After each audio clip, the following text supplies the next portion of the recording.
So I've been getting asked quite often actually about how we cook on the boat. So thought I'd do a little run through and show you cooking dinner on a boat. This is the galley. Very small, compact, but there's room for everything we need. So this is the stove. I'm gonna show you this. It's actually really ingenious and all boats have them. It's called a gimbaled stove. See back here, don't mind the dirt. I haven't been home for a week. Chris hasn't done the cleaning. There's a lock there. So when you unlock it, it actually, when we hit waves, which actually we're gonna get some because the boat just came by, you'll notice the stove can swing so that when you have a pot on the stove and a wave comes, the boat rocks, but this stays still. So that's that kind of the, it has an oven.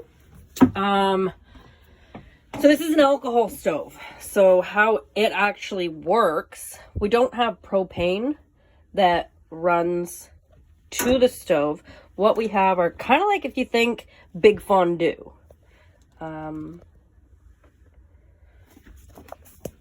So this opens up. I need to set this down. Here, I'll hold it for you. All right, thanks. Hey. I have a cold. Don't mind my. Thanks, Isabella. I love you. So this is the alcohol stove. So how it works is basically underneath this are like two big old fondue pots. Alcohol gets put into them. You put them in. Not drinking alcohol. Not drinking alcohol, no. You put them in. There's a little thingy. It's just a little cover. You can see that when you turn the dial here, that opens up. And then, do you know which one's full? This one? Yeah. So yeah, you turn it open. I usually just crank it right open. Stick your flame in there and it lights up. And then you have a little bit of control over big flame, little flame. See?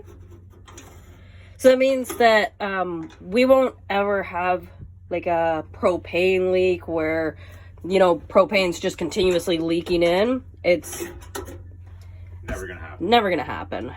And this is the god-awful fridge that most hunter boats have. A lot of boats, but no, some have stand-up. So it's top, right? So it opens up. These little doohickeys keep it from closing, but when you accidentally hit it, it closes on your face and gives you a black eye like I have gotten.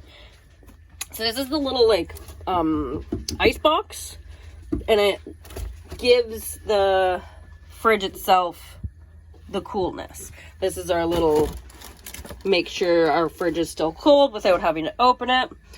The way I basically organize things, because it's just this deep dark chest there. This has one thing in it. This is all the condiments. That's all the vegetables. Underneath is all the dairy. Kind of works for us. And then the shelf I took out is things that have been opened or need eaten. So we'll close that back up.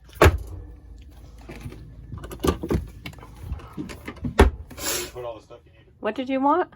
What did you ask? I didn't say anything. What did you ask? I didn't say anything. So Chris asked where all the stuff is we freezes because I won't say that he doesn't do the cooking and doesn't know where it is, but I mean, so this is our Dometic. We actually like it a lot. We use this as our freezer because the other one is so small, and it also so this one has the big freezer on this side for all our frozen things. And then this small little cooler, which holds all of Chris's insulin, because as most of you know, Chris is diabetic, and we had to stock up on a buttload of insulin and diabetes supplies.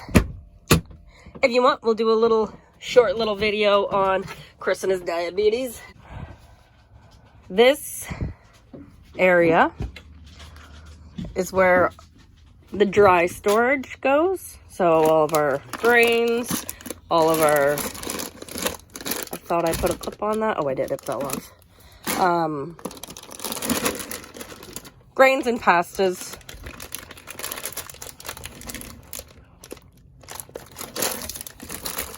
Grains and pastas, and then underneath here, we have 3 storage. This is all of Crisp Pop. This is things that haven't been opened or like stock up things or like restock. We haven't fully done a big provision. Yes, thank you. Because for the most part, we've only been a week or so away. And then this is like little goodies, you know. Yeah. So just keeps things nicely tucked away. So going back into the galley, we have our plates up here, stackable. They don't slide around too much, separated with the little sticky thing. In here is where we keep our cutlery. We actually don't have any drawers in the galley, which was a bit of a strange concept, but we improvised and just got little dollar store stackable things for scissors, can openers, cutlery, knives, through here, kind of things that you don't want to spill, oils, my plant, juices, snacks for on the go. And this one, barbecue's all up here, the lighters. And in here, all the to-go cups, which we don't really have a whole lot compared to what we used to have at the home. You don't go anywhere. These are our bowls. They're actually really ingenious for the boat. I love them. They take up 0 space and work really well. Same with the strainer, same concept. And my dear friend Laura got us this one. It's a big salad bowl or whatever food you're cooking at the time. But yeah, it's breads. Here is where pots and pans go. It's such a small little spot, but it holds them.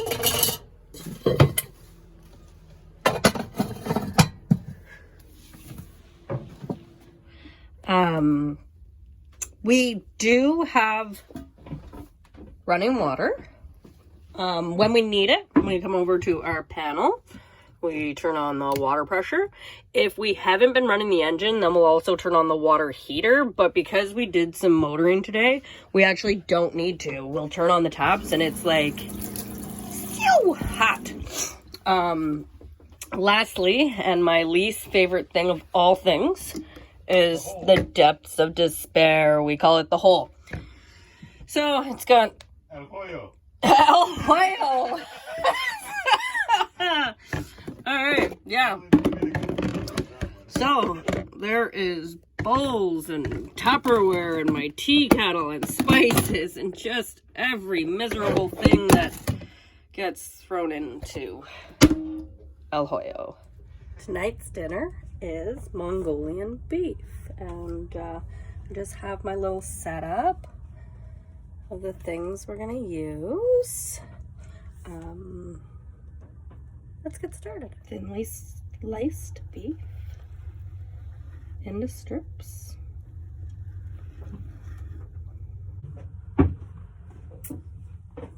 Can't be cooking without Chris cuddling from behind. Oh, get off of me. I'm trying to cook every time. I love you.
Maybe too much.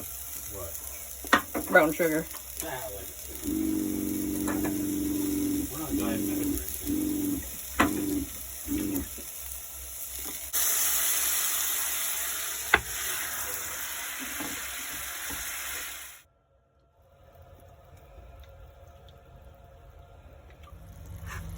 Everybody needs a life as good as you.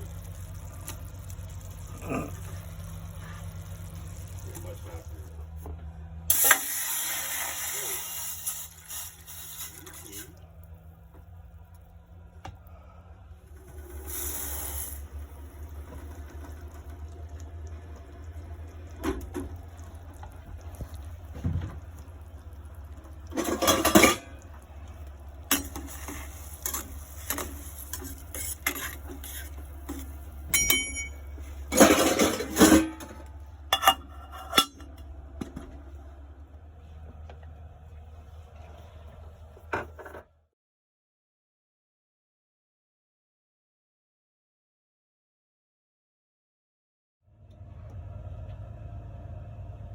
Yeah, so that's how dinner gets cooked on the boat. And I'll show you where we eat every night. And the final product. So, there's dinner. Chris, ready for dinner. Here's our view. This is where we sit and eat our dinner. Buon provecho.